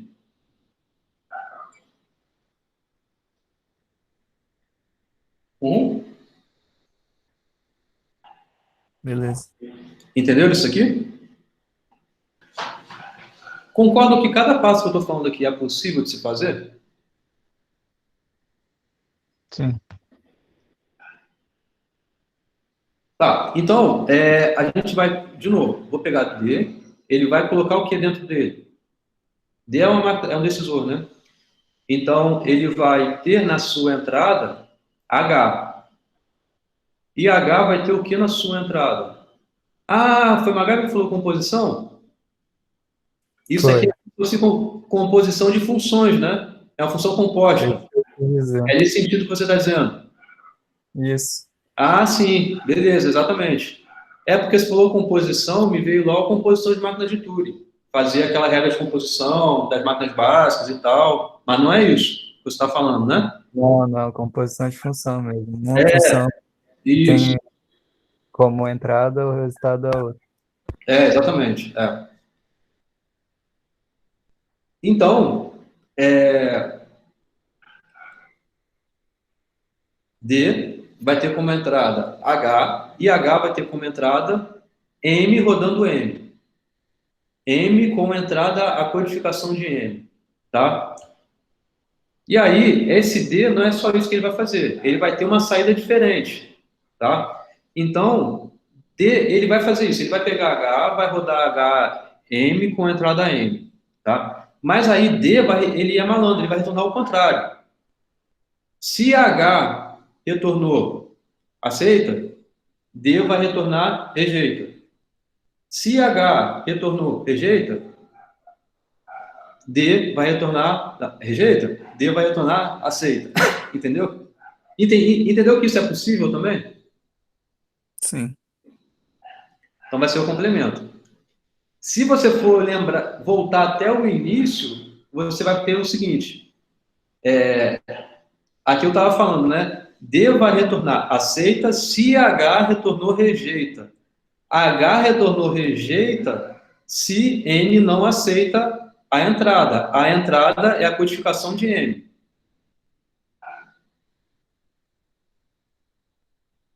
Além disso, D vai retornar rejeita se H retornou aceita, o que é o contrário. H retornou aceita se M aceitar a palavra W. Aqui a entrada é a codificação de M. Entendeu isso aqui? O que o D está fazendo? Eu vou pegar mais café, pensa aí.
Alguma pergunta até aqui?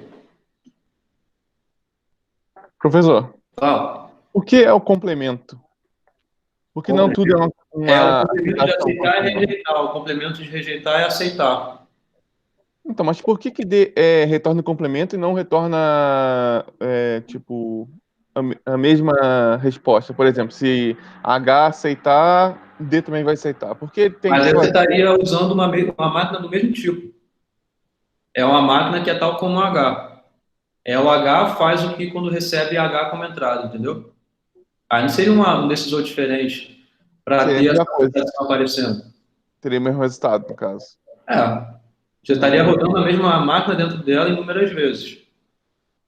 Entendi. E você quer encontrar uma contradição aí. A gente vai encontrar uma contradição aí. Beleza. E isso daqui, repara, um ponto interessante para vocês pensarem é que é possível. Você não está fazendo nada de que seja além da sua hipótese. A sua hipótese é que exista sempre decisor. Então, você vai ter esse primeiro decisor, que é o H. O segundo decisor vai ser esse D. Sendo que a relação que D tem com H é oposta, né? Uhum. Então, D vai ser justamente o contrário de H. Ô, professor, isso teria alguma coisa a ver com teoria da complexidade, reconhecer um NP? Nada a ver. Não. Não. Criar uma máquina maior para poder... Não. Tá. Isso é o que eu quero fazer com vocês na próxima aula. Tá bom. Tá? Você falou tão bom, tá bom de um jeito tão triste. Porque eu achei que estava entendendo.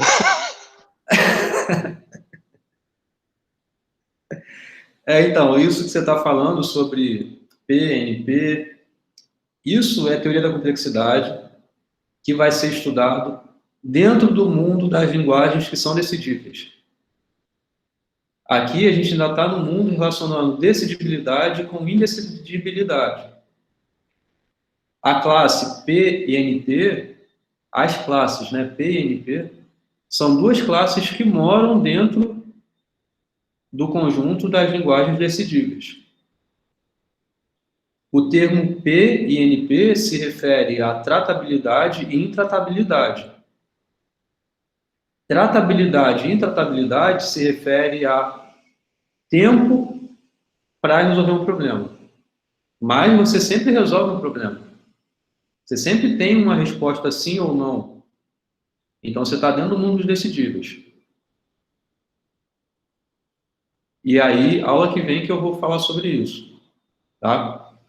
Aqui é para dizer que existem linguagens que são aceitas, mas não são decidíveis. Beleza? Sobre o que eu falei aqui até agora, o que eu tentei fazer então? Supus que M seja... Eu supus que essa linguagem seja decidível, né? Então, eu disse que o H é o decisor dessa linguagem. E aí eu coloquei como entrada uma máquina e uma palavra W.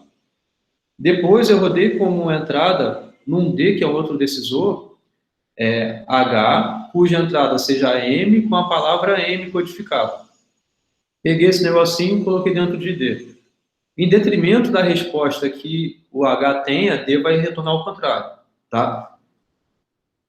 D retornar ao contrário significa que ou M ou aceitou, ou M não aceitou. Não significa aqui que M tenha rejeitado, porque o M é você tem isso daqui, um reconhecedor, né? Somente aqui, tá?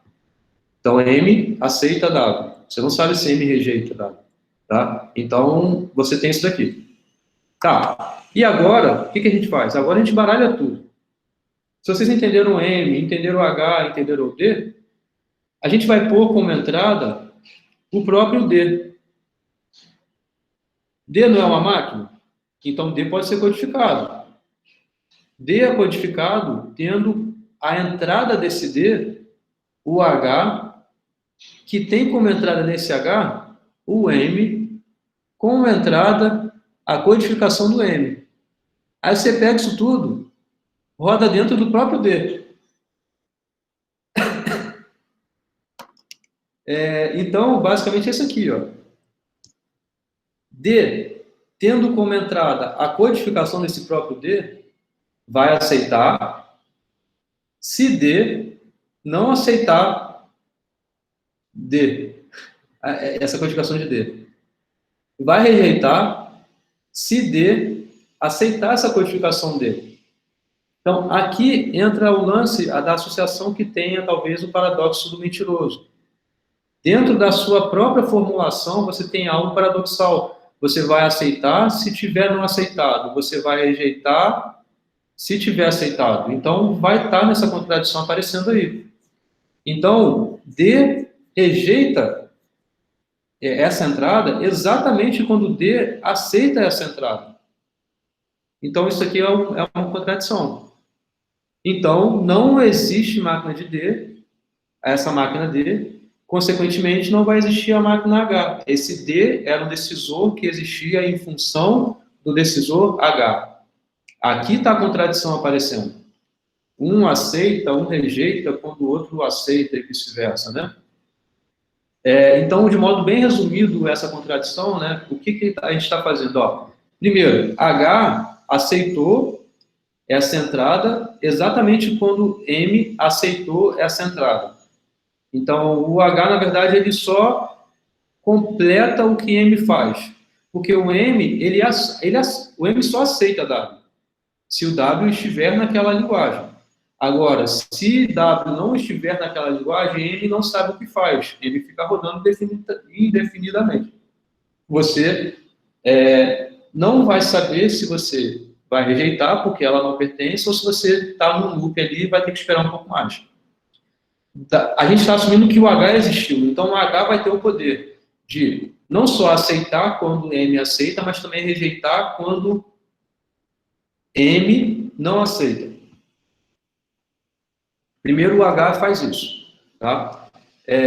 O D rejeita essa entrada aqui, essa entrada que vocês lembram, né? É M, cuja palavra de M é a codificação de M. Então, o D vai rejeitar esse negócio aqui exatamente quando o M aceita a sua entrada. Que o D faz o contrário. Isso daqui, é claro que a gente está usando o H para isso, né? Que não apareceu aqui, mas o H tem esse papel de completar, né? De aceitar, de rejeitar. Então, o D ele vai ter o poder também de rejeitar ou de aceitar. Então, o D vai rejeitar quando o M aceitou a sua palavra M, de codificação na entrada. Certo? Agora você vai pôr o D codificado dentro do próprio D. Então, o D vai rejeitar essa entrada exatamente quando o D aceita essa entrada, porque é o contrário. Então, essa terceira linha aqui é a contradição. Porque vai rejeitar quando aceita. Vai aceitar quando rejeita. Então, qual é o que está acontecendo aí? A gente vai ficar na dúvida. Isso não vai dar garantia da não existência da decisão de D e nem de H. Porque o D vem de H. Vem de H, né? Não, ele não vende, né? Ele com H você tem um D, né? Então, essa ideia é muito similar ao paradoxo do mentiroso que eu estava mencionando no início para vocês. Porque é como se fosse uma frase dentro da própria frase que você te leva a esse paradoxo oposto ou em detrimento da sua resposta, sim ou não. Tá? Então, essa daqui é a grande ideia para argumentar que existem linguagens que são aceitas, mas que não são decidíveis. Tá? Isso daqui fecha a ideia. E aí a gente tem esses esquemas aqui que talvez ajude a compreensão de vocês. Então, é o seguinte, vou pôr logo as três aqui. Então, essa primeira representação aqui é a representação do M. Então, o M é uma máquina de Turing, certo? Vai ter entradas dentro dele. A gente sabe que as máquinas de Turing, né, o conjunto das máquinas de Turing é um conjunto enumerável. Então, você consegue listar esses elementos aqui em coluna. Você vai ter a codificação do M1, do M2, do M3, do M4, assim por diante. Aqui você está listando as máquinas de Turing. Então, vai ter a máquina de Turing 1, a máquina de Turing 2, de novo, é enumerável. Então, você consegue listar e você sabe que todos os elementos vão aparecer ali. Porque é enumerável, é uma coisa que a gente provou ainda há pouco. Tá? Rodando o M com entrada rodando MI com uma entrada sendo a codificação de um MJ, você vai ter essa tabela preenchida somente quando você aceitar. Porque quando você não aceita, isso aqui é um aceitador, né? É um reconhecedor. Você não está rodando o H ainda aqui dentro. Aqui só está aparecendo M tendo como entrada um outro M. Tá? Então, é isso aqui. É M, você só vai conseguir retornar o aceito. Quando não aceita, você não sabe. Para isso que apareceu o H. O H apareceu para você completar essa tabela. Então, o H, ele vai saber, você assumiu, né, que existe esse H, então, quando você roda o H numa entrada que seja uma máquina de Turing, com uma palavra que seja uma outra máquina de Turing, esse H vai ser poderoso, por hipótese, porque é um decisor. Então, ele vai aceitar quando tiver que aceitar, ele vai rejeitar quando o M não aceitar. Então, a gente completou essa tabela aqui. Isso aqui foi a construção do H. Só para completar esse negócio. Para ser um decisor. Porque até então era só um reconhecedor. Ele só reconhecia a aceitação, mas não a rejeição. Agora ele rejeita também. Quando você pega o H, porque é o decisor, rodou dentro dele o M com M. Tá? Show! Agora vem o D na história. O D é o seguinte. Ele vai retornar o oposto, né? Então, se o D também é um decisor, né? Também é uma máquina de Turing. Então, o D também vai aparecer aqui em algum momento, nessa sua listagem das máquinas de Turing. Assim como tem o M1, M2 e assim por diante, o D também vai aparecer aqui como uma máquina de Turing. Certo? E aí o D, quando tem como entrada a sua própria codificação, o D, você não vai saber o que colocar aqui. Não vai saber se vai aceitar ou se vai rejeitar. Porque se você vai aceitar, porque você rejeitou. Se você rejeitar, porque você aceitou. Então, aqui está a contradição. Esse é o esqueminha aqui que resume o que a gente viu nessa demonstração.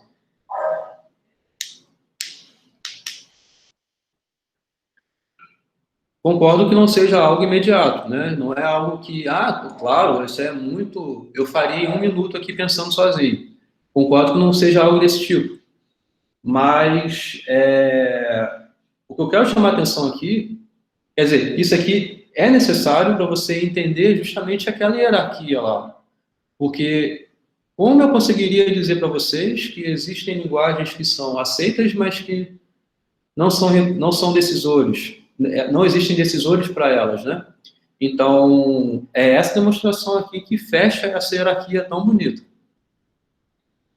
E a ideia da demonstração é por contradição, é colocar a máquina dentro dela, e o que você tem que entender é que isso tudo aqui que a gente fez até esse momento é possível porque a gente está assumindo a existência desses decisores. Então, e máquinas de Turing recebe como entrada strings, que algumas delas podem ser outras máquinas de Turing, né? Não existe problema para isso, porque existe codificação de máquinas de Turing em strings, certo? Então, isso fechou a demonstração. Aqui já é uma outra coisa. Para dar exemplo justamente que existe máquinas de Turing que... dá um exemplo de uma máquina de Turing que seja não reconhecível, né? Que seja Turing irreconhecível, né? Tá? Bom, mas aí fecha, mas a gente vai gastar um pouquinho mais de tempo nos exemplos que vão aparecer, no corolário que vai aparecer em diante. Mas... Perguntas?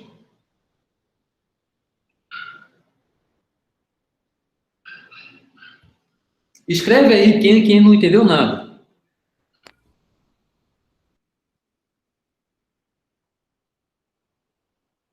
Vou contar até 3, hein? Professor, Ó, ninguém entendeu nada então, hein? Fala. então, o problema da demonstração, então, é porque é assumir que existe a tal máquina H, né? Que é capaz de não aceitar, né? Aquela máquina H, né? Aquela máquina H, ela é bem poderosa, né? Porque você pegou de uma máquina M que ela só sabe aceitar. Até aí tudo bem, né? Essa existe. Agora, uma que aceita e não aceita que é o problema, né? Isso. E aí, como existe esse H, que ela tem o poder não só de aceitar quando o M aceita, mas de rejeitar também quando o M não aceita, é baseado nisso que aí você pega assim e põe essa D. Porque uma coisa que a gente viu, lembra de fechamento, do complemento? A gente viu isso, fechamento por máquinas de Turing, né, pelo complemento. Se você tem um decisor, e aqui esse decisor é o H, você pega um decisor qualquer. Você quer obter, a partir desse decisor, o complemento, é simples. Basta o que ia para o sim, você trocar o sim pelo não e trocar o não pelo sim. É isso que a gente viu na aula de fechamento. Então, por isso que a gente obteve esse D. Se existe esse H, então existe esse D também.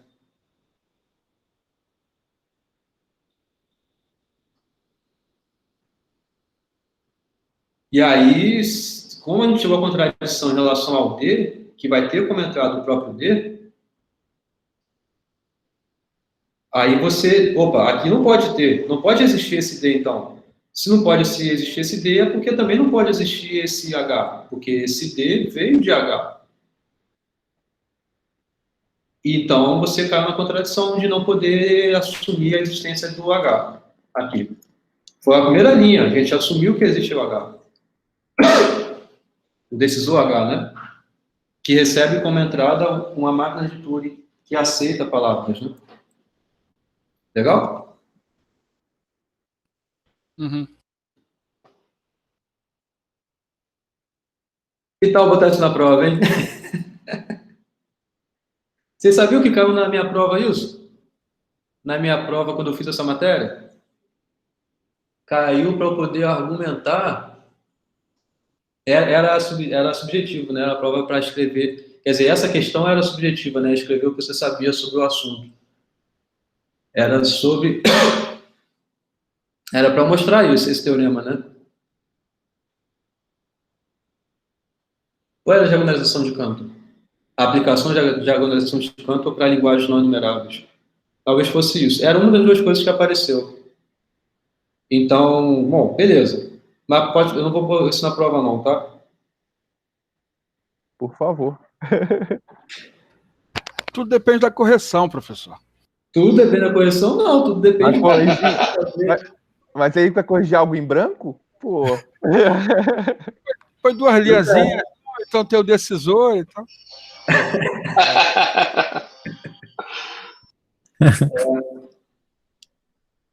Bom, vamos lá. Posso passar? Pode.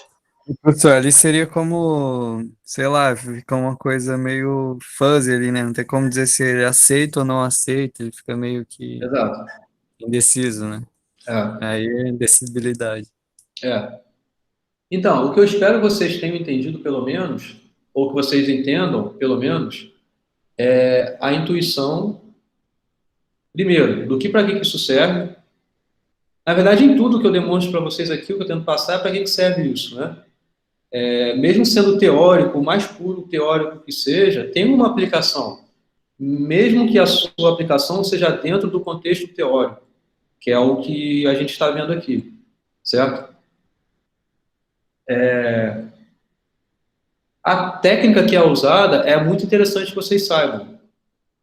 Mais uma vez que você sabe para que isso serve, entender como é feita a demonstração, eu acredito que seja um passo consequente, né? Claro, primeiro consequente,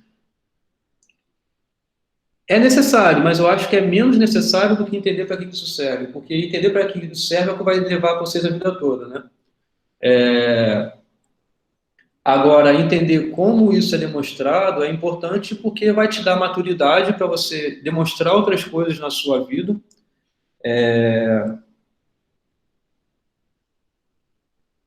E é um exemplo também de uma técnica de demonstração aplicada de modo muito elegante, certo?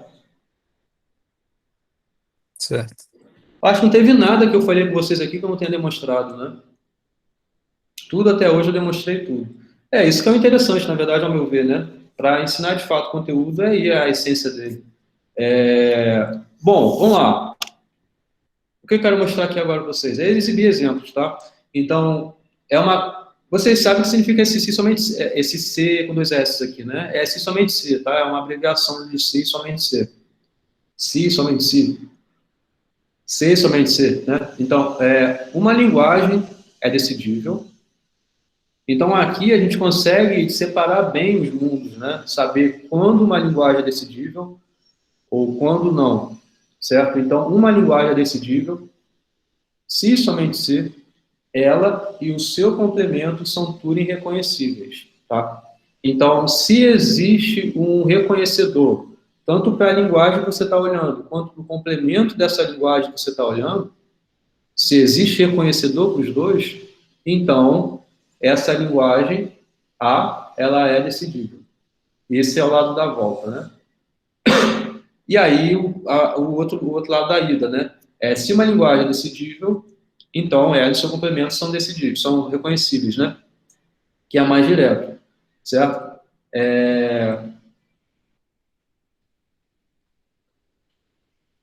Vocês concordam com esse lado, que é mais direto, com a ida? Então, você pega aqui o que está dizendo, ó. Uma linguagem é decidível. Ó, esse lado é o quê? Se uma linguagem é decidível, então essa linguagem e o seu complemento são reconhecíveis. São linguagens que existem em máquinas de Turing que aceite palavras nelas. Tá? Então, esse lado é o quê? Suponha que A seja decidível. Uma linguagem que é decidível, essa demonstração aqui é direta, tá? Tanto a ida quanto a volta são diretas. Então, se A, você quer mostrar se A é decidível, então A e A complementar são Turing reconhecíveis. Então, ó, se A é decidível, é a hipótese que você tem, então vocês concordam que complemento de A é decidível? Isso daqui, de novo, é uma coisa de fechamento de máquina de Turing. Se você pega um decisor, o seu complemento, a linguagem associada ao seu complemento, também é um decisor. Que é simplesmente fazer a troca que eu tinha dito, né? Se você parou no sim, pega esse sim e troca por não. Se você parou no não, troca esse não por o sim. Então, se você tem uma linguagem A que é decidível, existe uma máquina de Turing que pare sempre ou com sim ou com não. E aí, dada essa máquina de Turing, para todo lugar que você chegou numa máquina básica, aquela lá das composições, que seja do S, você troca por um N. Se foi no N, troca por um S. Então, você tem um decisor. E pronto. Você tem decisor tanto para o A, tanto para o A complementar. Isso é um reconhecedor também, né? Todo decisor é um reconhecedor. Porque vai parar com palavras que são aceitas pela máquina. Certo? Então, o decisor, ele sempre para, sim ou não. Um reconhecedor, ele sempre para só com sim. Então, se você tem uma máquina que ele para com sim e com não, então ele também para só com sim. Também com sim, né? Então, todo decisor é um reconhecedor. Beleza? Então, você exibiu decisores para o A e para o A complementar. Então, pronto, você tem que ambas são Turing reconhecíveis. Existem reconhecedores, que na verdade são até decisores para cada uma dessas linguagens. Perfeito? Tá claro ainda aqui? Até aí sim. Pensa na volta então. Agora já volta.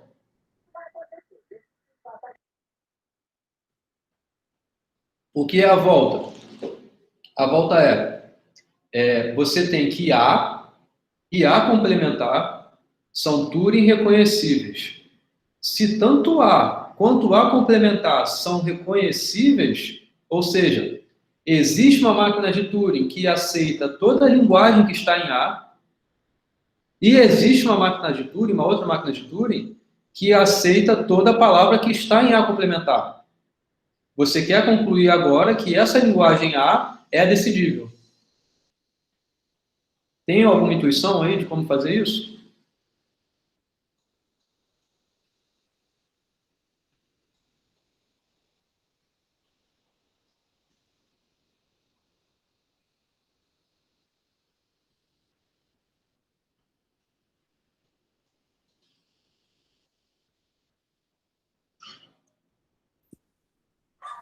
Sim, é claro que se ele aceita tanto A quanto A complementar, né? Então ele sabe dizer quando não aceita, digamos assim. A questão é como provar isso, não sei. Tá, beleza. Mas tá claro o que a gente quer fazer, né? Sim. Eu acho que quando é desse reconhecível, né? Você pode ter, você sabe que aceita, mas você não sabe se decide, basicamente. Você tem que se basear nessas máquinas que reconhecem A e A complementar para obter daí um decisor para A. E é assim, ó.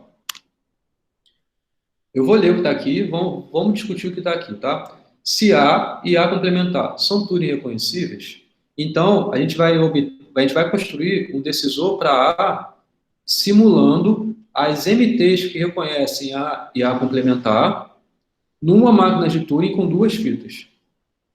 Então, A e A complementar possuem reconhecedores. A M1 é o reconhecedor de A e o M2 é o reconhecedor de A complementar. Tá? Com essas duas máquinas aí, a gente vai obter uma máquina nova, M, e lembra, máquina de Turing, fitas e tal, múltiplas fitas, generalização. Então a gente junta tudo aqui, né? Então a gente obtém uma máquina de Turing com duas fitas. Esse vai ser o seu decisor. Agora, como é que vai ser a computação desse seu decisor? Se M1, você vai rodar na entrada a palavra. Tá? Você vai saber se M1 aceitar, você vai aceitar. Agora, se o M1 ficar rodando ali, não tem problema, porque o M2 vai aceitar. Porque ficar rodando ali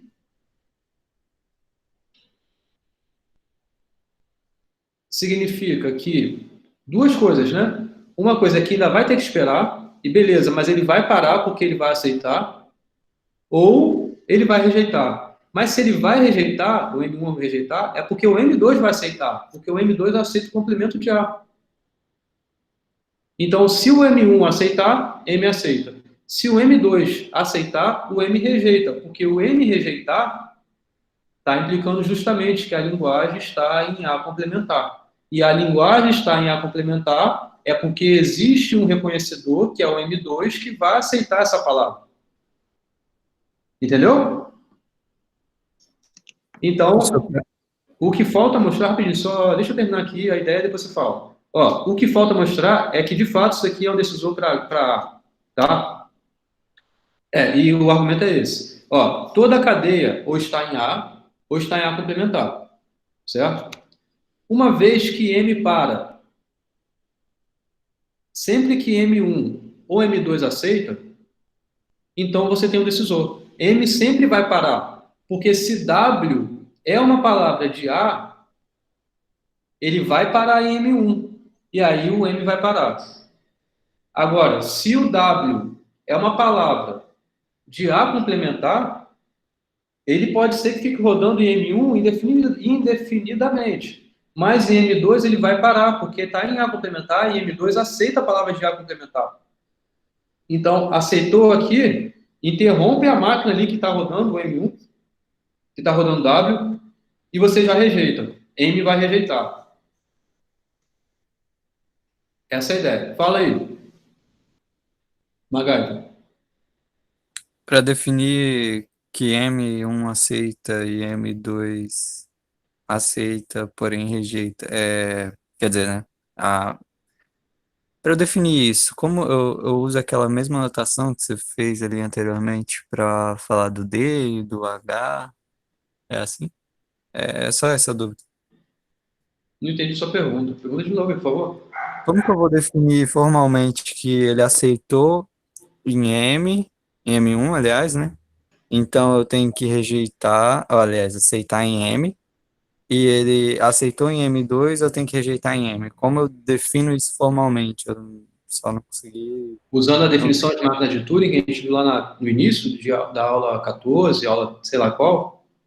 Isso, é porque. É que eu não lembro exatamente a definição de máquina de Turing com duas fitas. Eu teria que. Tá. Máquina de Turing com duas fitas, na verdade eu nem coloquei. Eu nem coloquei nos slides a definição formal de máquina de Turing com K fitas. Porque a função de transição, ela é definida...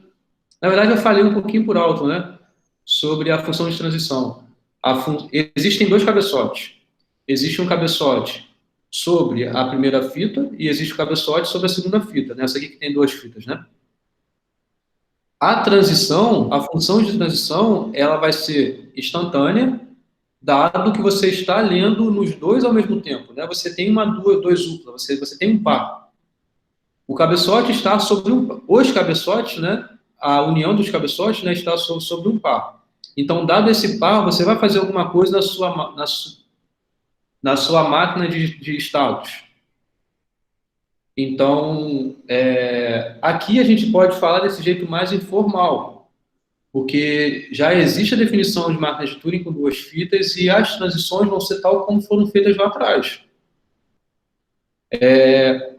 Então, se uma primeira máquina está rodando e a outra está rodando ao mesmo tempo, o que vai fazer você rodar com uma, o que você vai fazer, ao que você estiver olhando nessa primeira fita, vai ser dado pelo que o M1 falou para você fazer. Então, vai ser a simulação que você vai fazer de M1 nessa máquina. Vai ser a simulação de M2 que você vai fazer nessa máquina.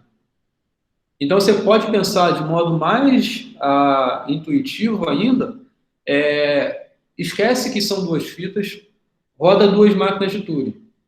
Rodou essas duas máquinas de Turing, alguma delas vai parar. Porque a palavra ou está em A ou está em A complementar. Se está em A, ela vai parar com M1. Se está em A complementar, ela vai parar em M2. Então, ao parar em alguma das duas, você vai saber se ela vai ser aceita em A, porque ela parou em M1, ou se ela vai ser aceita em M2, isso vai implicar ela ser rejeitada em A, porque ela está no A complementar. O lance das duas fitas é só para você poder simular ter um único decisor que seja associado a essas duas máquinas, que é possível dado que você tem duas fitas. Então, você faz a transição em detrimento do que M1 e M2 for fazer para cada uma das fitas. Sim, isso eu entendi. A minha pergunta é mais como, assim, dado que eu tenho duas fitas, né? Como que eu sei em qual fita foi aceita? Essa que é... Você tem essa informação. A máquina de Turing com múltiplas fitas é uma... a informação que você tem do que você está lendo no cabeçote é uma K-úpula, como tem K-fitas. Então, você sabe que o primeiro elemento que está na K-úpula é associado à primeira fita, à segunda fita, à terceira fita, assim por diante. Ele tem um poder a mais do que as máquinas de Turing com uma fita não tem, né? Ele sabe qual fita ele está olhando, pela K-úpula justamente das fitas. É uma sequência bem determinada, né? Não é um conjunto que você pode baralhar ali à vontade. E aí ele sabe em qual parou, então. Em qual ele Sim. conseguiu aceitar ou não. Sim. Beleza. Beleza? Então, isso aqui é como a gente obtém o decisor associado a duas máquinas de Turing, que uma vai aceitar e outra vai aceitar o complemento, né? Então, beleza. A gente conseguiu mostrar os dois lados, então a gente tem que uma linguagem decidível, somente se tanto a linguagem quanto o seu complemento são Turing reconhecíveis. Um corolário disso é que o complemento dessa linguagem que aceita palavras, ela não é Turing reconhecível. Ele lembra desse AMT aqui? É aquela linguagem que a gente provou no slide passado, que tem como entrada uma máquina e que ela vai aceitar palavras que estão nela, certo? Então, o complemento dessa linguagem, ela não é Turing reconhecível. Então, isso aqui é bem direto, porque, essa linguagem é Turing reconhecível, certo? Porque é da M, ele vai aceitar quando tem W que pertence a essa linguagem, então ele reconhece. Agora, se o complemento fosse também Turing reconhecível, então, por esse teorema daqui, essa linguagem seria um decisor, seria decidível. Mas a gente acabou de provar que essa linguagem não é decidível. Certo?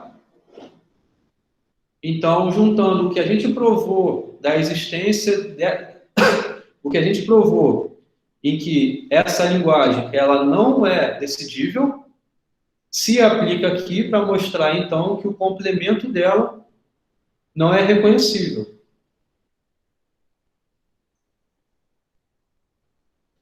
Por quê? Porque ela é reconhecível. A linguagem é reconhecível. Se você tem M e uma palavra que está na linguagem, M vai aceitar, então você vai reconhecer. Agora, e a gente quer provar que o complemento dela não é reconhecível. Por quê? Usando esse teorema daqui, se o complemento fosse reconhecível, como ela é reconhecível, o seu complemento também você assumiu que seja reconhecível, então é porque a própria linguagem é decidível. Por conta desse teorema aqui, A e A complementar reconhecíveis, então A decidível. Então a gente tem que uma delas aqui é reconhecível. Se você assumisse que o complemento fosse reconhecível, então é porque é a linguagem decidível, mas a gente provou lá atrás que ela não é decidível. Então acabou. Tá? Isso daqui é bom que a gente vê exatamente exemplos de linguagens onde elas estão, né?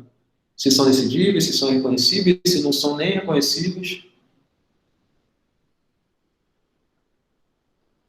Então, dado uma linguagem, se ela é Turing reconhecível, o complemento dela é Turing reconhecível, ela é decidível. Perfeito. Mas se ela não é, se o complemento não é Turing reconhecível, então o complemento dela não é Turing irreconhecível, né? Ou seja, está fora do conjunto de linguagens reconhecíveis. Se ela não é decidível, se ela é decidível e ela... Não, perdão. Se ela é reconhecível, mas ela não é decidível, então o seu complemento não é reconhecível. Show.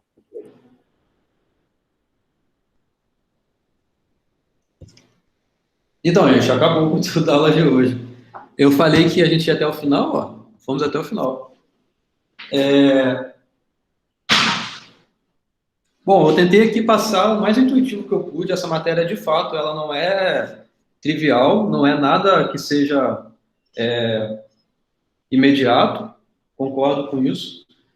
Tentei ser o mais claro possível em tudo, em cada passo aqui das demonstrações. Se teve algo que vocês não entenderam, podem me perguntar à vontade.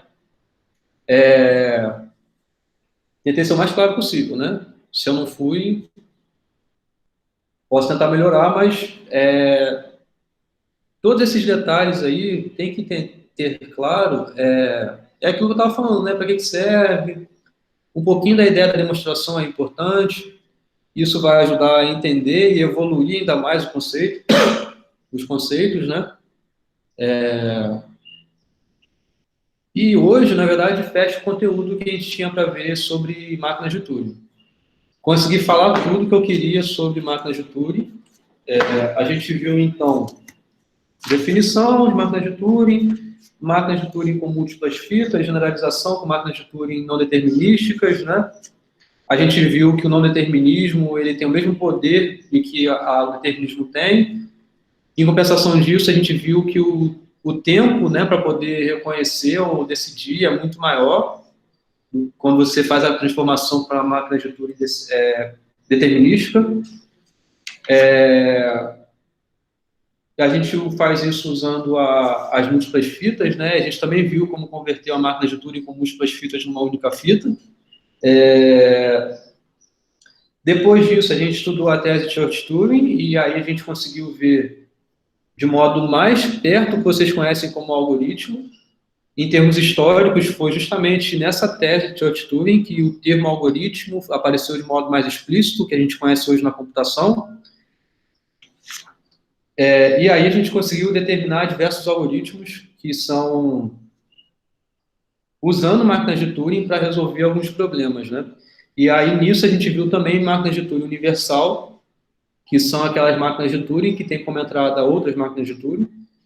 E aí com isso a gente teve um poder absurdo para conseguir mostrar linguagens não reconhecíveis, linguagens não decidíveis, linguagens decidíveis, e a gente ficou bastante tempo martelando em cima dessas coisas, né?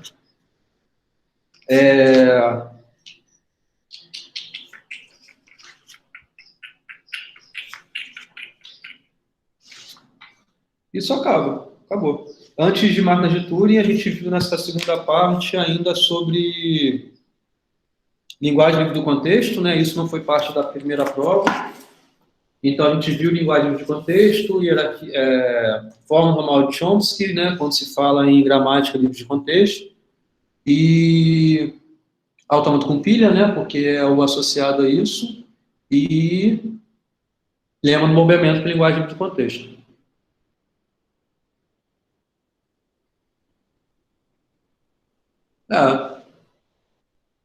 Acabou. Quer dizer, acabou essa parte de teoria da computabilidade, né? Na próxima aula, a gente entra no assunto que é um outro mundo de estudo, que é em relação à teoria da complexidade. Que aí eu vou tentar, de fato, ser o mais alto nível possível com vocês, tá? Porque já está perto da prova, é mais para completar o conteúdo mesmo e... Quer dizer, assim espero, né? E aí eu só faço isso na aula que vem, então. Na quinta-feira que vem, a gente fica fazendo o exercício, tirando dúvidas. Tá bom assim para vocês? Tá bom, professor. Dá tempo de estudar um pouco e tirar dúvida também.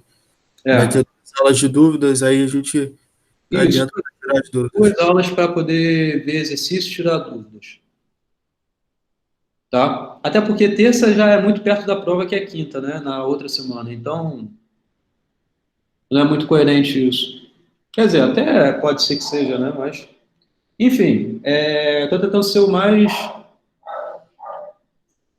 Façam exercícios, tá? Façam exercícios. Olha lá o livro do CIPSE e tal. O que eu quero fazer hoje? Acabar a aula aqui, eu vou logo fazer os gabaritos das listas que eu passei e aviões que eu tenha passado. Aí eu vou postar para vocês. Aí, na terça-feira, a gente discute sobre isso. Não, terça-feira não, quinta, né? Terça-feira ainda tem aula. Na quinta que vem, a gente discute sobre isso e na outra terça-feira também. Beleza? Beleza, professor. Professor, Obrigado. em relação à prova, você comentou alguma coisa de passar a prova de um dia para o outro, foi isso? Quero fazer isso. No livro eu não vi assim muitos exercícios em relação à demonstração, então a minha preocupação é se você vai cobrar algum tipo de demonstração. Qual livro? Eu olhei mais do Collier, se não me engano. Acho que é isso que eu tô... Exercício de demonstração, é isso que você está dizendo? Não vi muito assim. É porque você está falando assim, para a gente estudar pelo livro, fazer exercício e tudo mais, mas eu não vi muito de demonstração, então eu não sei se essa é uma coisa que você também vai querer cobrar na prova, entendeu? O que eu recomendo é que vocês olhem bem as demonstrações que eu estou passando com vocês aqui, tá? Como eu estava dizendo, eu não vou cobrar, por exemplo, demonstre esse teorema. Não vou cobrar isso. Mas tentam entender para que esse teorema serve, pelo menos. Não, sim. Certo. Não só esse, mas todos, né? E alguns, talvez, o que sejam mais diretos, tentam entender, de fato, a demonstraçãozinha, como é que é feita e tal. Como é de um dia para o outro e tal, eu não vou colocar uma demonstração desse tipo aqui para você fazer, porque é difícil avaliar vocês uma vez que tem ela pronta aqui nos slides, certo? Então, isso tem um pouco a ver também do que eu cobrei na P1. A primeira questão não era que vocês soubessem de cor, não, perdão, não era que vocês decorassem o que são linguagens regulares, expressões regulares, gramáticas regulares, mas eu queria ver se vocês entendiam os conceitos, entendeu? Por exemplo, muita gente errou na primeira prova a definição de gramática regular, porque colocou lá a definição de gramática, mas não botou a definição de gramática regular, que é uma coisa mais particular. Então, não era simplesmente para chegar e copiar o que está no slide, né? Então, eu queria ver o entendimento de vocês nesses assuntos aí. Agora, na segunda prova, eu vou tentar não ser tão direto a coisas que estão aqui exatamente tal como estão nos slides, mas que façam, eventualmente, vocês pensar mais. E aí, para isso, o que eu peço é que vocês entendam essas coisas que estão sendo faladas aqui. Para que servem as demonstrações, por exemplo? Entendeu? Sim, entendi. Uma coisa que aconteceu na primeira prova é que não teve muito tempo, e aí minha primeira intuição foi simplesmente copiar, né? Mas eu errei, eu entendi até o porquê, que, né, gramática regular tem a particularidade da regra, né? Exato. A regra, você só tem um elemento do lado esquerdo, né? Aí tem a particularidade do lado. Uhum. Teria que ter explicado isso, eu errei, eu entendi o porquê, assim. Mas foi questão de tempo. Mas tudo bem, então, entendi. Tá. Professor, fala. Deu uma travada aqui no computador depois que você encerrou a aula, aí eu não ouvi a outra parte, mas basicamente você vai começar a gerar os gabaritos, né? Fala de novo. Você vai começar a gerar os gabaritos, né? Boa. Das listas. E falou algo sobre as aviões passadas, se você tem alguma previsão de corrigir por agora, tá corrigindo? Como é que Você tá? estava na parte que eu falei sobre quinta-feira da semana que vem? Eu Não, Caio, travou. Então, o que eu falei é que aula mesmo eu só vou dar na terça-feira que vem. Uhum. E aí, tanto na quinta-feira da semana que vem, quanto na terça-feira da outra semana, eu fico tirando dúvidas de vocês. Vendo os gabaritos que eu tiver feito e tudo mais. Uhum. Sobre as correções, eu não comentei ainda sobre isso. Ah, tá. Eu vou primeiro pensar no gabarito, tá? Eu tenho que fazer esses gabaritos aqui. Beleza. É que realmente cortou aqui, eu não sabia se tinha falado algo disso. Tá. Beleza, pessoal, obrigado. Falou.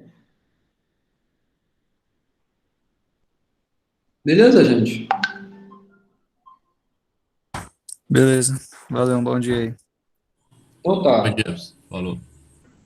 Bom dia para todo mundo aí. Respondam lá, por favor, o meu questionário lá, a pesquisa de satisfação lá, para ver se o que eu posso melhorar e tal. Tá? Beleza. Tá Valeu. bom. Abraço aí. Tchau. Boa próxima. Valeu. Tchau.